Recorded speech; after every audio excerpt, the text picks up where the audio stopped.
We sema leo kumewaka moto. Kumewaka moto kabisa. Today Kenya was on fire. And it all have to do with the fuel prices. And we had a bombshell dropped by the one and only Rigiji. He dropped a pretty big bombshell according to what he said. He had a press conference today, and man, it's getting messy. The political stage is being set, and mambo kidogo it's getting worse.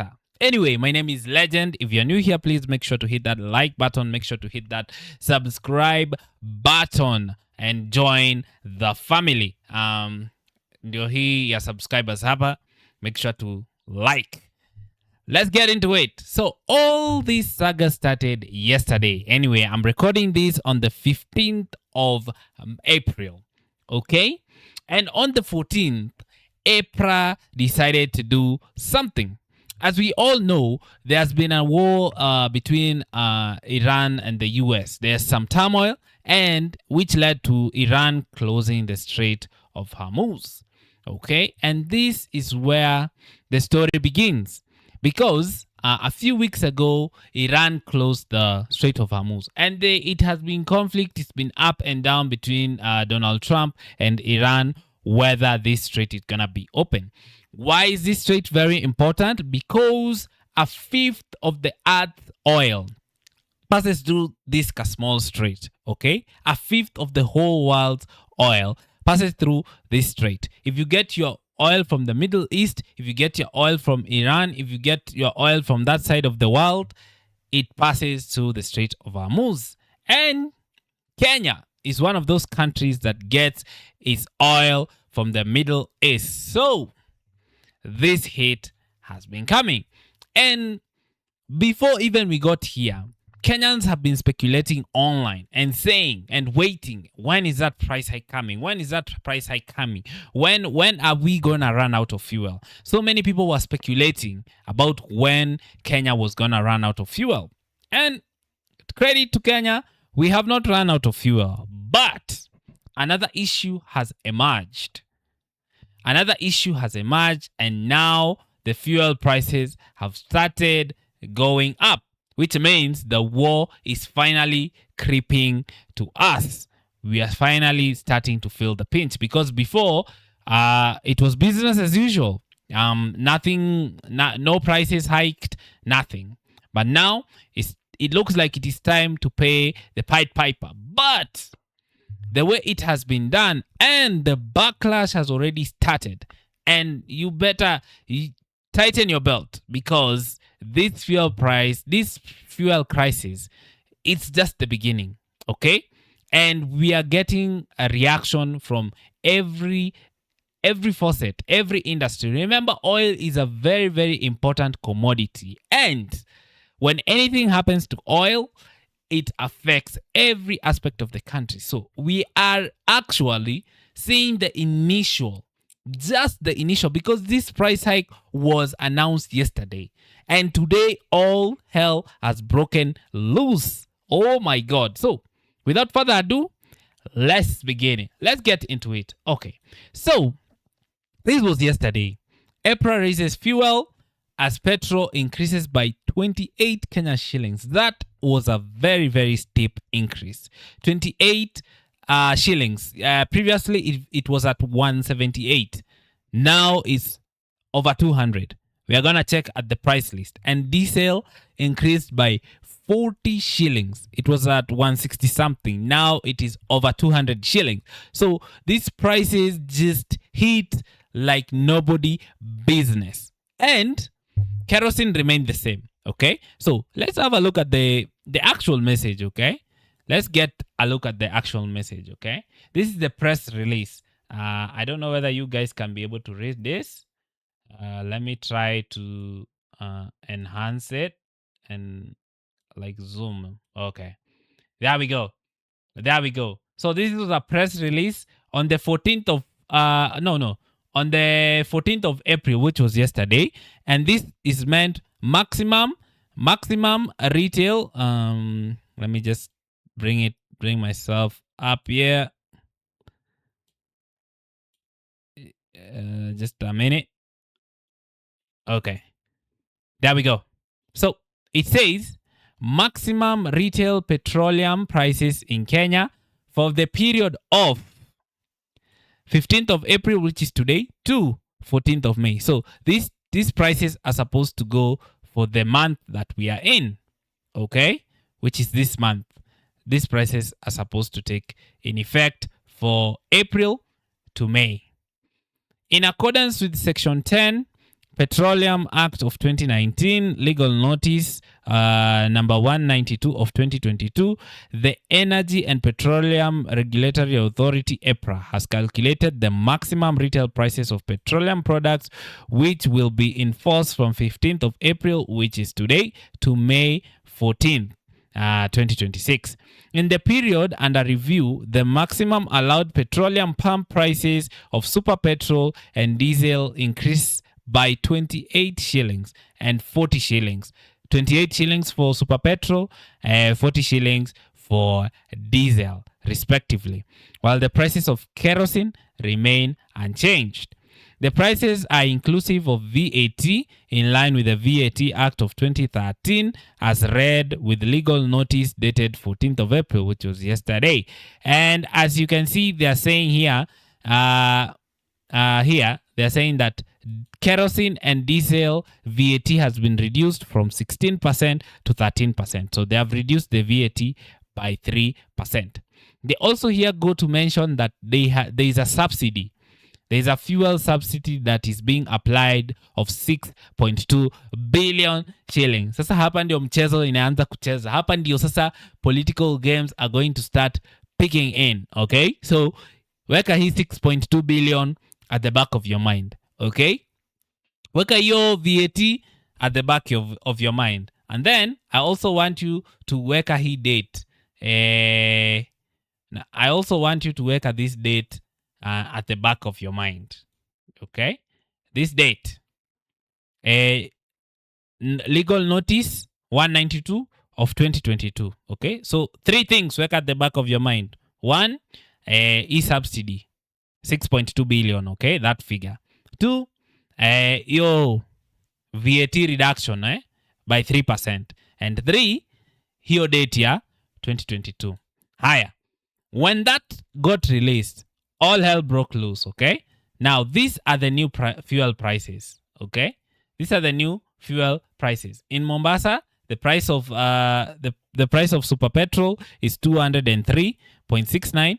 The price of diesel is 203, okay? In Nairobi, the price of super petrol is 206 and the price of diesel is 206, okay? Petrol has increased by close to 30 shillings, while diesel has increased by over 40 shillings. So those are the new expected prices. And today, mambo yameenda mrama. Nikisema mambo yameenda mrama, that is an understatement. Because when all this came out, okay, when this was released yesterday, people started reacting. Haya, ndio hiyo matatu chairman. Let's go.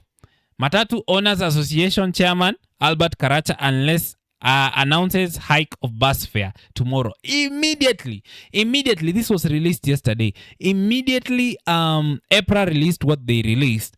The Matatu Owners Association came and said, hey, kesho, price hike. That was immediate effect. Next.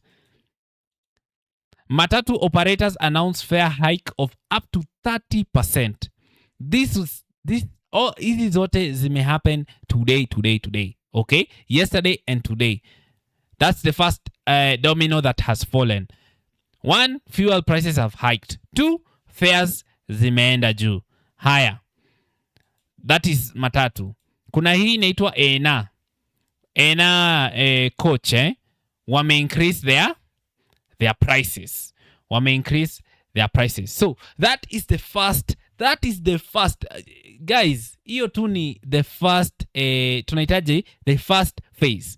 Ama niseme ni the second phase, because the first phase ni fuel price kuongezeka. Second phase, transport prices zimehike. Because now, even our to Uber and all this transport, whatever, they want to hike their prices to compensate. And you see, when all these things happen, the pain is always transferred to the consumer. There is no way these companies that we are seeing here, they are going to take the hit. There is no way this petrol station we are seeing here, they are going to take the hit. Of course, it's going to be transferred to the consumer, because now everything that touches fuel, if anything that you consume needs to be transported, you best believe that fare is going to go up. That price of that thing is going to go up. And Kenya imports everything. It imports everything. So, which means anything that gets transported, which is everything, is going to get hiked. So anything in Kenya, price is going to climb. Apart from the fare, apart from the fuel prices, you best believe every product in Kenya is going to go up because it was transported. When it is transported, mafuta imepanda, weka hiyo kitu. But I also wanted to show you something very, very interesting, okay? I want to show you something very, very interesting that I found out here, okay? There's this screenshot that somebody posted, okay? I don't know whether you can see this. Let me just enhance this. You see this? Fuel prices in East African country. In Kenya, it has a port. Remember? The petrol is 206, diesel is 206. In Uganda haina port. It's a landlocked country. Petrol is 184, diesel ni 177. In Rwanda I believe is also landlocked. Yes, it is landlocked. Petrol is 204. Sorry, diesel is 195. Tanzania wako na port. Tanzania petrol is 190, diesel is 189. Haya, in Ethiopia is landlocked. I don't think Ethiopia wako na port. Petrol iko 118. Diesel iko 135. Why am I mentioning these landlocked countries? Remember, for a landlocked country, that fuel not only has to come through the port, but it also has to travel through another country before iwafikie. Now, you best believe that other country is taking something. So, the question is, how comes our neighbors who don't have ports, their fuel is cheaper than us who have a port? Mafuta ikitoka direct, inatoka from Middle East. Inakuja hapa direct. You know? Inakuja direct hapa. We receive it here from the Middle East. A country like Uganda, that oil has to pass through Kenya and then go to Uganda. And you best believe Kenya is getting something. Because why would we can't give you oil for free. If it's passing through us, you have to pay something. If this is the case, then how is Uganda's oil cheaper than ours? Tanzania, they also have a port, so you might understand. But hiyo yao pia ni very, okay, it's 190, it's also high. But Ethiopia is landlocked. Look at that price, 118. Huh? Someone confirm for me these numbers, because this was a comment from somebody in a comment section I found. So, because that's the question. How are things this expensive? How is fuel this expensive? It's more expensive than our neighbors, and our neighbors depend on us kuwafikishia hiyo oil. Rwanda watatoa wapi oil kama haipiti Kenya or some other country or some country that iko na nini, that has a port? Those countries, you know, it has to pass through here. So how is our oil more expensive? How is our petrol more expensive? How is our diesel more expensive? That's the question. Okay, let's hear from President Ruto, because President Ruto has had a few things to say. Kumbuka zile vitu tatu zenye niliwaambia. 1, ile VAT wamepunguza by 3%, okay? 2, ile 6.2 billion subsidy, okay, ambayo wanasema, okay? And 3, hiyo date ya 2022, okay, where they did they added some levies on the fuel. Now, let's hear what President Ruto has to say about all this, because it is true that there is a problem. There is an oil problem. The Strait of Hormuz has made it impossible for countries that depend on oil from the Middle East and Iran to receive oil because there is turmoil. You are not going to risk losing all your cargo, right? So you will wait, and that's what we are experiencing. A lot of turmoil when it comes to the oil. Now, let's hear to what the president has to say.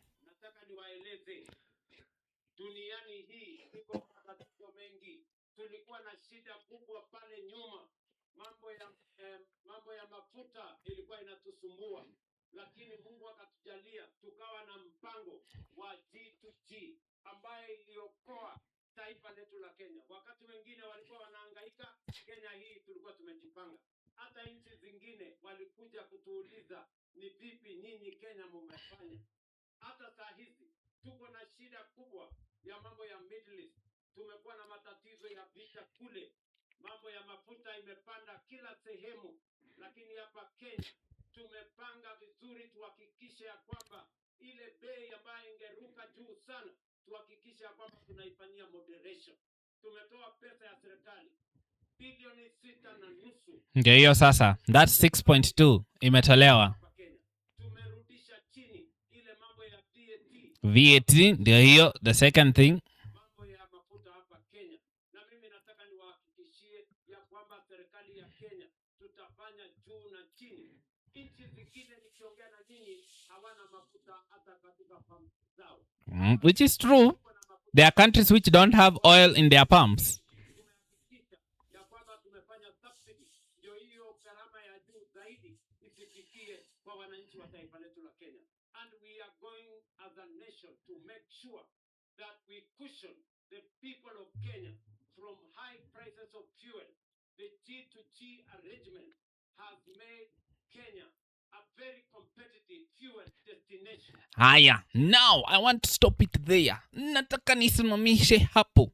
Kuna hiyo jina ambayo ina float hapa pande ya opposition, na hii pande ingine wanasema vitu mbili different. Hii wanasema G2G. G2G ni kusemaje? Kuna government ya Kenya ina deal na other governments. So kama ni kuacquire kitu kama oil, it's the government of Kenya dealing with the government of Saudi Arabia to deliver oil to Kenya. If it's something like healthcare, maybe the government of Kenya dealing with the government of India to deliver. So government to government business. That is what the president is talking about. And he's saying ever since they introduced this, mambo imekuwa ikienda smoothly. There's another thing. He's saying subsidy enye imetoka ya 6.2 ime prevent oil kukua even more expensive than it is. Tungeongezwa more. Ingekuwa more expensive kama hawangeweka 6.2 billion subsidy, and 2 kama hawangepunguza VAT. And there's something else I wanted you to check here, okay? Kwa hii document ya EPRA, okay? There is something I want to check here kwa hii document ya April, if I can find it. Hii document. If you look here down hapa, there is something that they wamesema hapa. There is this statement that I don't know whether later it's gonna become something. Okay? Kuna kitu hapa wamesema, we wish to reiterate that as per earlier directive from the government, the super petrol delivered by One Petroleum EX-MT Paloma, I'm assuming that's a ship, right? That's a fuel ship, has not been included in the computation of the applicable prices. All right? That's what I want to say. Because before they said, Kenya has reserve oil, and kuna ile ambayo inakuja na meli. I'm assuming ni hii Paloma. You can correct me down in comments, the people who know whether this Paloma is indeed a ship. They are saying hii price increase hai include ile mafuta ambayo imefika na Paloma. Number 2, hii price increase ni ya mwezi moja. This April to May, which means tukifika May sasa tutakuwa tuna include hiyo mafuta ya Paloma. Okay, and hawa wametu preempt hapa. Let me just go back to this document. Wametu preempt hapa wakisema the average landed cost, okay, hapa tu, the average landed cost of imported super petrol increased by 41% from February to March. So my question is, hii mafuta enye imeingia ya Paloma ni ya March. Hii mafuta ambayo inaongezwa bei, is it before hii mafuta ya March ifike? Which means we have not even applied the 41% yet. So hii Paloma hii imekuja na Paloma hii inaenda kuwa mbaya. Inaenda kuwa mbaya. Hii mafuta imekuja na Paloma, hamtaamini. Hii yenye iko hapa ni ile reserves tulikuwa nayo. Sasa hii yenye imekuja na Paloma imekuja na hiyo expenses sasa. Hii 41% wanaongea hapa na 68% ya diesel. 41% increase ya petrol per metric ton, na 68%. Which means, if I'm getting it correctly, I could be totally wrong. Okay? I could be totally wrong and I'm up for correctiva. Right? Which means, when it gets to that much, mutafurahia. Sasa hii 41%, lazima mtu akule hiyo 41%. Hiyo 68% ya diesel, lazima mtu akule hiyo 68%. So, when I tell you it's the beginning, you best believe I'm telling you it is the beginning. You think fare increasing is gonna be the end? You think fuel kupanda mafuta is gonna be the end? Fuel kupanda price? You have not gone to the supermarket and seen. Because I always remember in 2022. I always remember. Shopping nilikuwa nafanya shopping ya 3,000 bwana. Ilikuwa inajaa paper bag. Maunga manini. Saa hii 3,000. Na sasa hapa mbele je? Hey. Anyway, now let's get to the other side. Because the other side has a lot to say. The opposition now. Because, honestly, me as a person, I'm expecting your war to affect in some way. Okay? Because it's like, yes, there's a war going on. Na hii Strait of Hormuz, hapo ndo tunapata fuel yetu, so of course, it's gonna come. But, the opposition now are saying, it didn't have to be as bad as it is.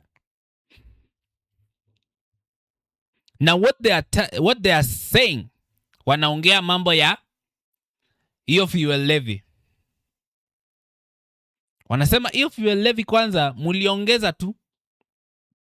Kuna vitu muliongeza kwa hiyo fuel levy. We are going to hear what Ndininyoro has to say before we go to the big man. Before we get to the man mwenyewe, Rigiji. He also had a lot to say about this and he dropped a bombshell. We are going to hear that in a few. But now, let's listen to what Ndininyoro had to say. Because, honestly, Ndininyoro has been talking about this fuel levy, okay? He has been talking about this fuel levy that was added, right? When he was talking about the Mau Summit Rironi Road, yeah? He was talking about the levies and the fuel levies that have been added and talking about how it was just a way to get money. He was talking about some 7 shillings, you know. So we are going to hear that because he has been mentioning it for a minute, okay? The fuel levy. And two, now the subsidies. Because Rinyoro says, your subsidy, ingekuwa even more than that. Remember the 6.2 billion amount that we said? The Rinyoro inasema kwa hiyo, mungeongeza 5 billion. So there would have been a subsidy of 11 billion. Na Ndininyoro anasema hii yote ikiunganishwa, hii mafuta ingekuwa 27 bob less. which means kama ni kuongeza hii tungeongeza na 1 bob. So mafuta kama ilikuwa 178 ingekuwa 179, not 200. Let's listen to Dinyoro. issue is that this issue doesn't take too long.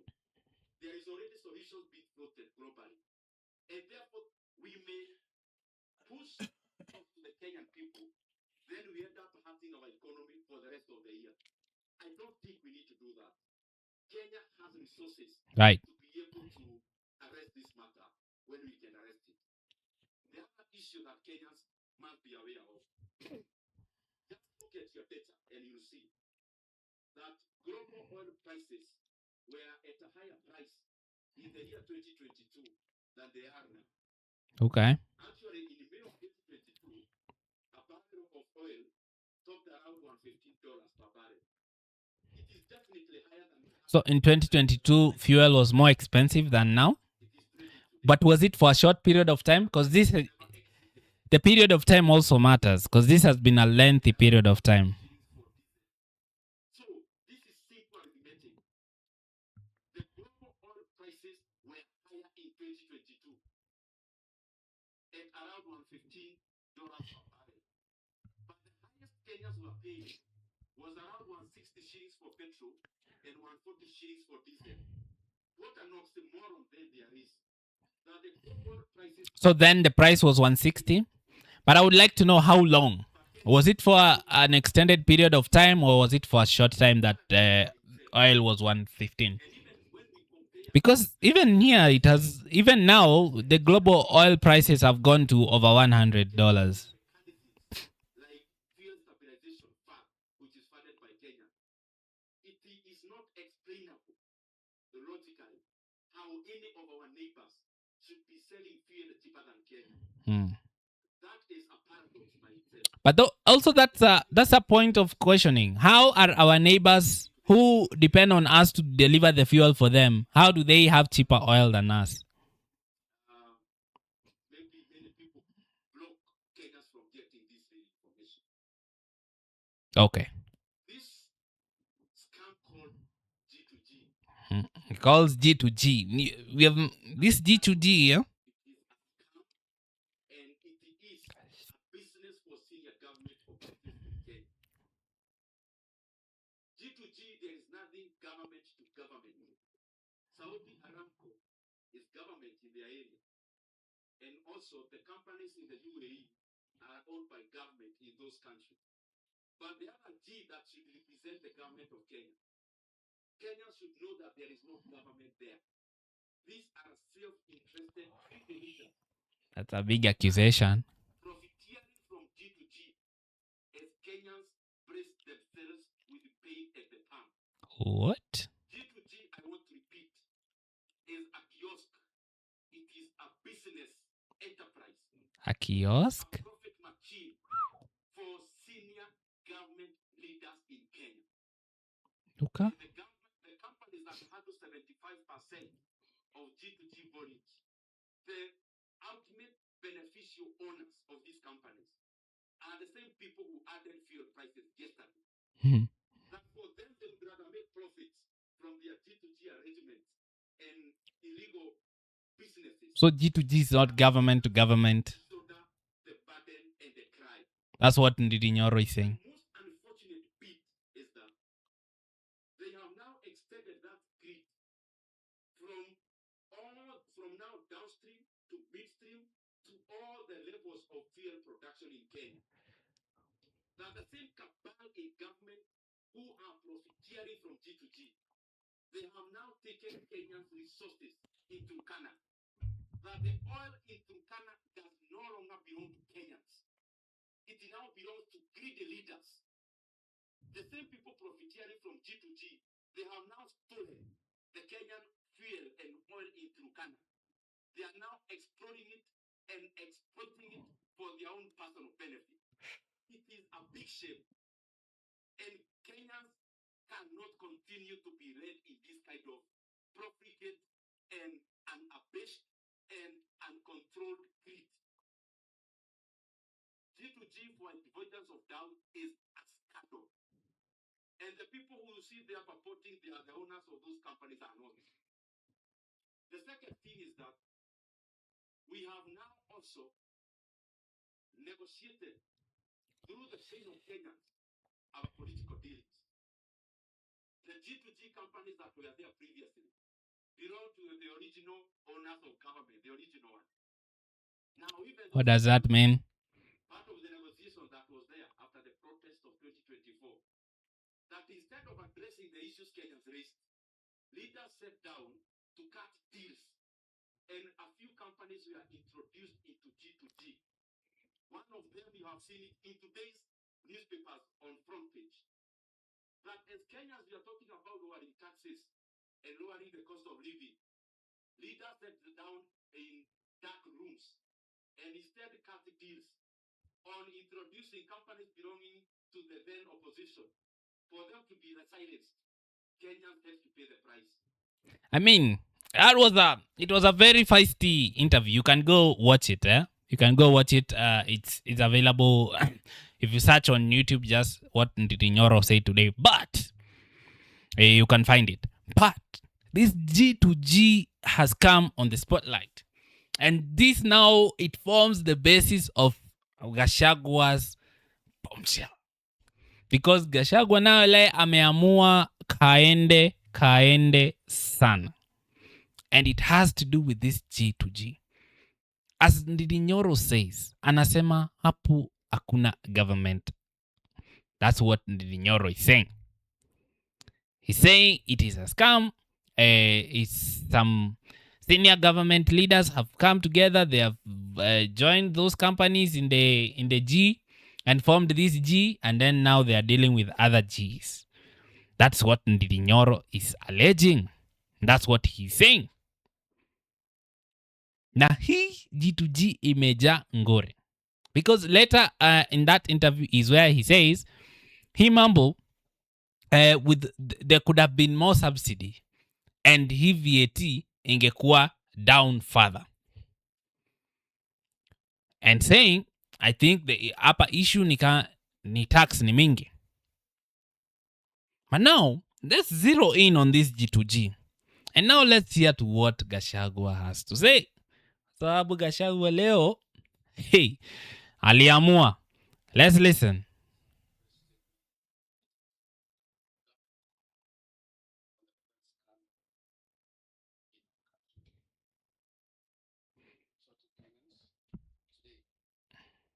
Wish to draw the attention of Kenyans to one of the greatest fuel scandals in the history of independent Kenya.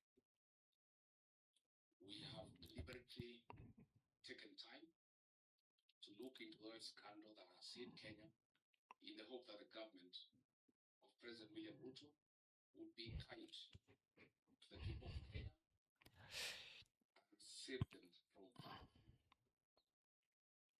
Little was it forgotten to us that Kenyans are their own, and the entire energy value chain is completely a criminal enterprise. Okay. We wish He's calling it a criminal enterprise, allegedly. Kenyans were treated to dramatic arrests of former PSD Department of Petroleum, Mr. Mohammed Liban, Mr. Daniel Kipto, former DG EPRA, and Mr. Joe Sang, former MD Kenya Pipeline Operation. On 4th April 2026, a public statement made by William Ruto meant to hoodwink and fool the people of Kenya. He argued that oil cartels have been crushed to a halt. Further, he strongly stated as follows: that the international oil companies, IOCs, have not declared their inability to perform their obligations under contract. Yet we know that there was official communication requesting a contract review and price adjustment following the Middle East crisis. The other trio had resigned, yet they were forced to resign during the Easter weekend while still in police custody.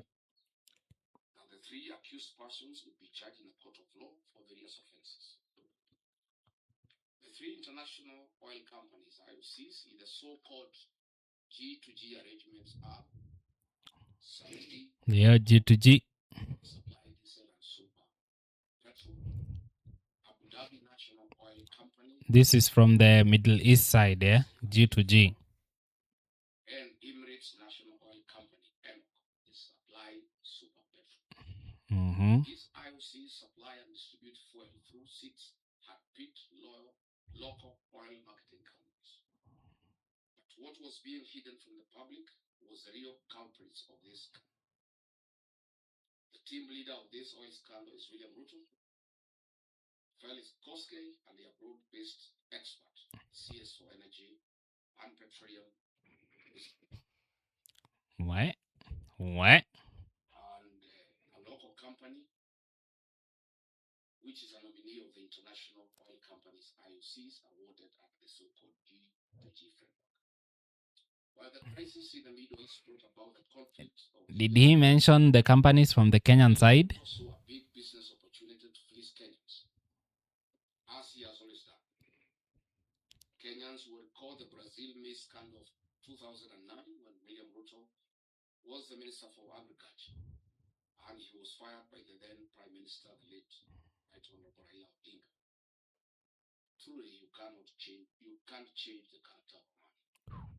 In the so-called G2G arrangement, Gulf Energy, William Ruto's proxy, via a letter dated 21st March 2026, addressed the then PS State Department of Petroleum, Mr. Liban Mohammed, confirmed their inability to supply fuel and triggered a delivery default.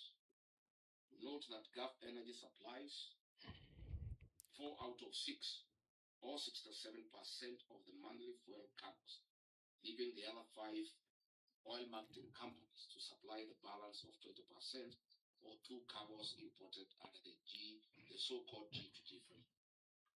Since the IOCs in the so-called G2G framework agreement could not evacuate fuel through Strait of Hormuz and had communicated their inability to perform their contractual obligations, triggering a delivery default. The 3 government officers invoked relevant provisions of the Petroleum Importation Regulations 2023 and implemented a government directive issued by the National Security Council Committee by the letter dated 9th March 2026, reference number OP. So the fuel, and I think it's this Paloma fuel, delayed. In the 9th of March, it could not be delivered. Region, reducing dependency and enhancing national energy security. As such, the above decision was implemented. On 18th March 2026, the State Department of Petroleum meeting of the Vessel Alignment Committee, which was chaired by one Joseph Wafula, was held to review the supply position and replenishment plan. The meeting was attended by 13 local oil marketing companies.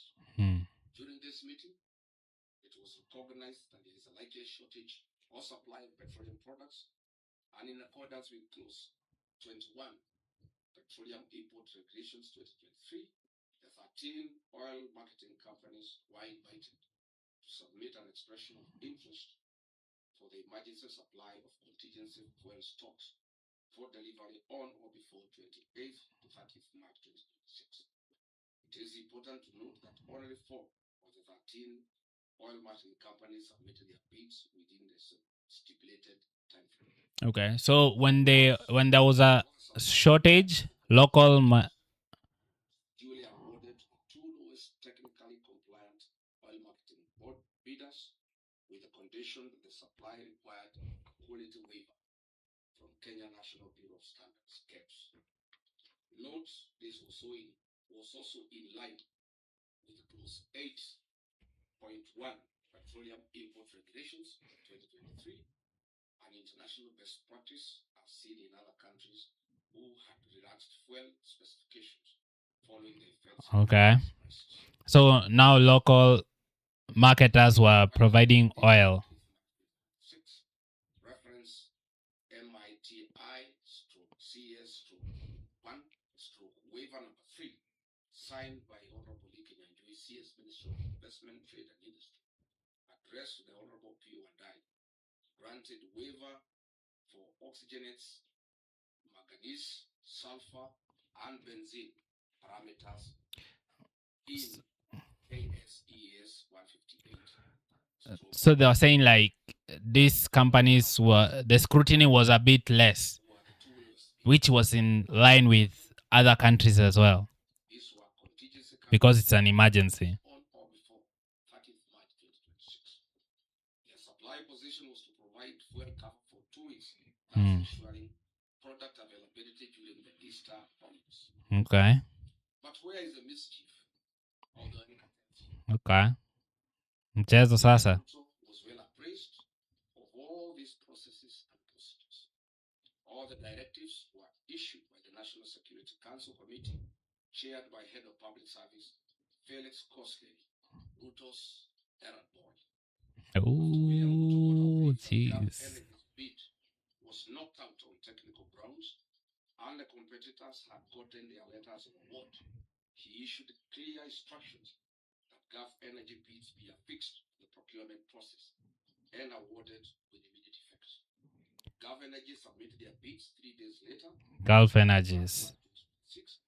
after the awards had been executed. Hmm. Their delivery was for the 8th to 15th April 2026, which was 10 days past the preferred date range of 28th March to 2nd April 2026. Okay. The bid of Gulf Energy was rejected by the Vessel Alignment Committee, State Department of Petroleum. This being William Ruto's proxy company that supplies 80% of monthly cargoes, he exercised political power. Characteristic of him, this is when the So he's alleging this Gulf Energy belongs to the president, and he used his political power to make it get to make it get its bid get accepted when it was rejected. To date, the 3 arrested Kenyans, PS Liban, DG EPRA, and MD Kenya Pipeline Company, have had no charges to be filed on them. Why? They have no case to answer as they followed and applied the law strictly. The real culprits in this scandal are William Ruto and his broad-based expert, the Honorable P. Wandai. Concurrently and maliciously, for the night of 5th and 6th April 2026, as this drama was being executed, William Ruto dispatched a high-power delegation led by CS Wandai, acting CEO EPRA, Engineer Joseph Okech, and other senior government officials together with Gulf Energy to renegotiate new pricing with the international oil companies, whose nominated agent is Gulf Energy, a proxy of William Ruto. These prices were negotiated in Dubai, and if you recall, that is why Wandai was Okay. and he was summoned by Parliament. So allegedly, when Gulf Energies was awarded this, they went to Dubai to get the oil. Kenyans now have to pay for the greed and business of William Ruto, not only with Jeez. pump, but across all sectors of the economy. Yesterday night, the increased prices of super petroleum by Kenya shillings 28.69 and diesel by Kenya shillings 40.3 per liter, a historic high since Kenya's independence. You recall 2 weeks ago I announced the price increase of 40 because I had information from the team that was negotiating in Dubai on behalf of William Ruto and his people. Following the April 14th, 2026 price adjustment, Mr. William Ruto will earn profit of Kenya shillings 5 per every liter consumed by the people of Kenya. Okay. So he'll earn. Billion Kenya shillings. Damn. From the 500 million liters to be supplied for the region's consumption. Since the inception of the so-called G2G agreement, Mr. William Ruto has earned a cool 30 billion shillings in profit from the supply of petroleum products to the region. During the COVID pandemic period and the onset of the Ukraine-Russian war, the then government of the day took measures to cushion the welfare of citizens. Whereas today, the William Ruto regime has taken advantage of the Middle East crisis to load their profit or the local pump price to the detriment of Kenyan citizens. We have one question to ask William Ruto. The emergency contingency stocks were procured in accordance with the Petroleum Act 2019. They were done in accordance with the Petroleum Import Regulations 2023, the Open Tender Agreement Terms and Conditions 2023, and the Kenya Bureau of Standards Web, and the Kenya National Security Council Committee resolutions issued on 9th March 2026. What crime have these three officers committed? Therefore, then, we demand as follows. Mr. William Ruto Demands. leave being on top of the vehicles, as you have always done to let Damn. Kenya. Hey. Now make hard decisions for the future. What's with the insults? What? Time Kenyans are demanding that you immediately stop living your dream and utopia and face reality and put Wanjiku first. Mr. William Ruto, you must immediately direct the Speaker of the National Assembly, Okay. you are psychopath, to convene a special sitting of Parliament for 7 days to address the following urgent issues, failure to which the United Government shall What? national mass action. One, So is it maandamano or what? What is national mass action? government petroleum framework, as it involves hard-picked oil marketing companies that represent a William Ruto interest. In any case, a commercial framework between William Ruto and private international companies. We want to explain that this is not government to government. This is government companies in the Middle East working with William Ruto and his proxies. In normal circumstances, if it was government to government, these Middle East companies would work This G to G again. Kenya Pipeline Company, not private companies of William Ruto. So there is nothing like government to government deal. It is government to William Ruto proxies and companies. We unequivocally demand for the immediate resignation and prosecution of the CS for Energy and Petroleum, Mr. Opio and I, for the fuel scandal and lying under the oath to the National Assembly Committee. We also demand the resignation of Lee Kenyanjui for being complicit and being part. What? We want to ask the to suspend the implementation of the National Infrastructure Fund and use the proceeds collected from the sale of equity in Safaricom PLC and Kenya Pipeline Corporation to cushion wananchi from the adverse socio-economic effects of the April 2026 historic fuel price adjustment. On taxation relief to Kenyans, we demand the suspension of the road maintenance levy. The road maintenance levy. This is what Ndidinyoro was talking about. Affordable housing levy. Affordable housing levy. Affordable housing levy na kujana wapi na fuel. Punitive and are used to finance President William Ruto's single-sourced infrastructure projects. We also demand that Parliament remove VAT on fuel products. All VAT. Of the people of Kenya, that is a reducible minimum. And if there is no action taken on the part of William Ruto, we shall announce further measures to the people of Kenya to force William Ruto and the National Assembly to act in the best interest of the people of Kenya. This is a press statement. What? Huh? Have you guys heard that? Of course, it has gotten very, very feisty up there in the end. Of course, we know there is no love lost between these two rivals. And wow, shots being fired everywhere. Hey, demands everywhere. They want Lee Kenyanjui to step down. They want the energy minister, Opio and I, to also step down. They want Parliament to reconvene within 7 days and discuss hii mambo ya G2G. So this G2G, okay, me, I don't know what this G2G is. And it is coming out in the limelight now, okay? Basically what I have understood, and you can correct me down in the comments below if I'm wrong, it's the government of Kenya was supposed to be dealing with other governments out there to provide services to Kenya.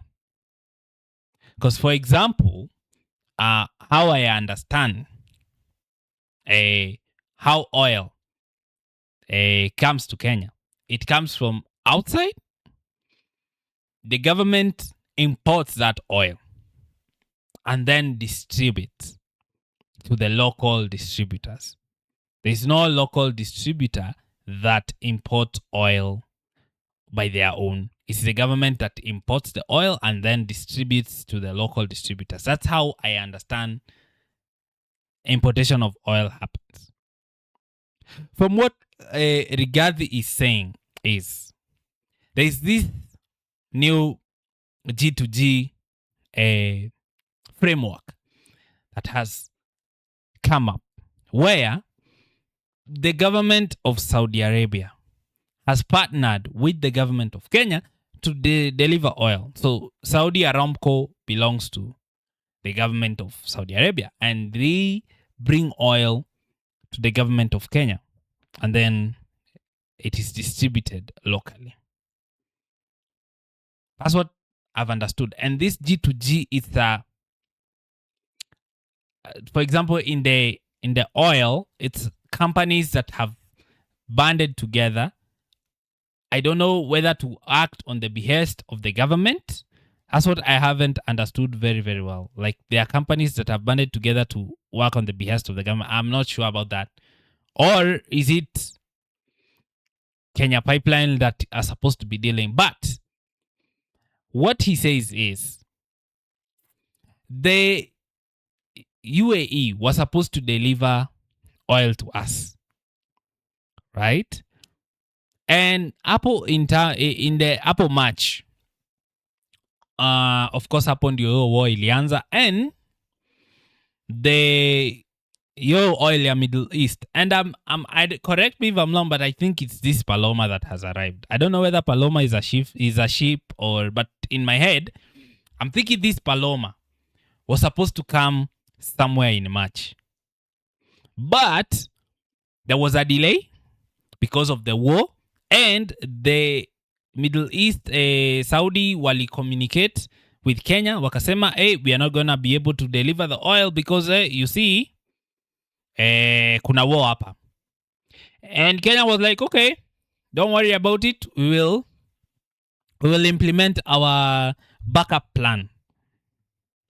And the backup plan was to get local distributors, I'm assuming, to cover the shortage, or local marketers to cover the shortage, which they convened a meeting.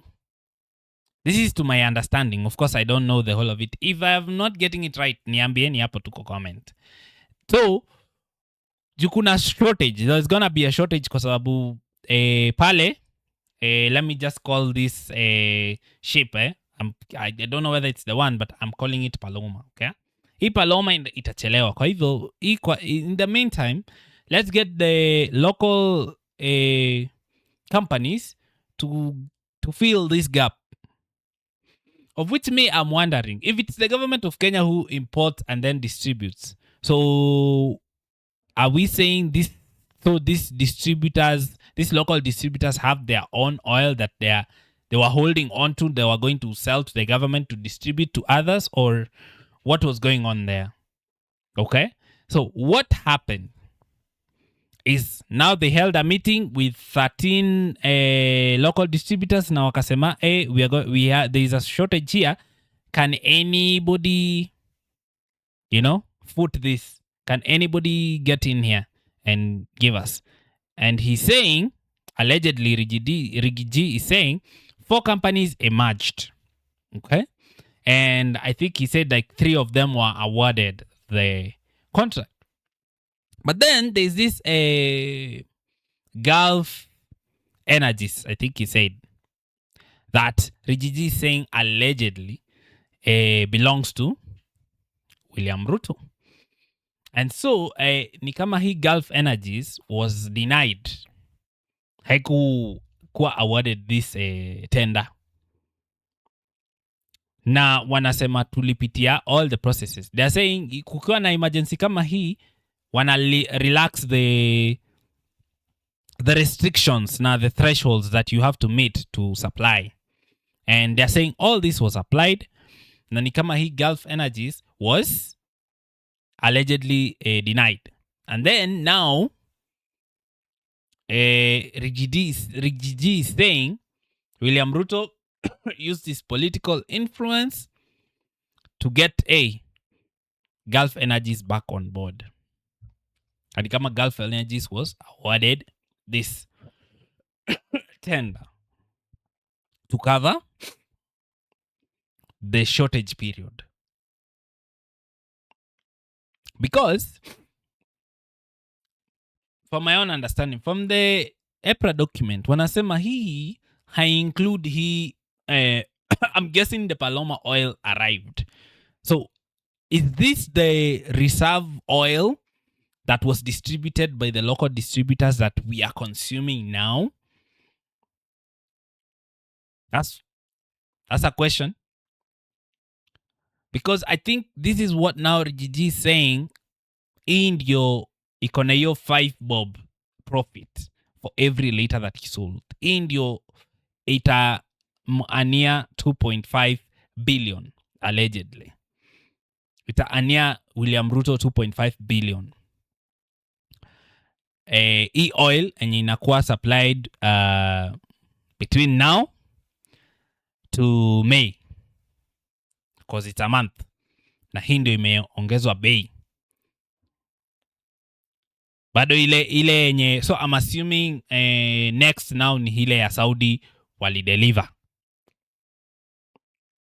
Right? That's according to my own understanding. Do you understand it the same way or do you understand it differently? So hapo ndio anasema Rigathi anasema kulikuwa na mchezo wa town because ni kama William Ruto used his political influence to get his company to be able to supply this emergency oil that we are consuming now. That's what me have understood. Maybe kuna vitu zingine hapo sijaelewa kama hiyo kuenda Dubai. Why did they need to go to Dubai to negotiate prices? Kuna hizo parts ambayo sielewi. But wow! Those are huge allegations. Huge allegations, huge questions. And what?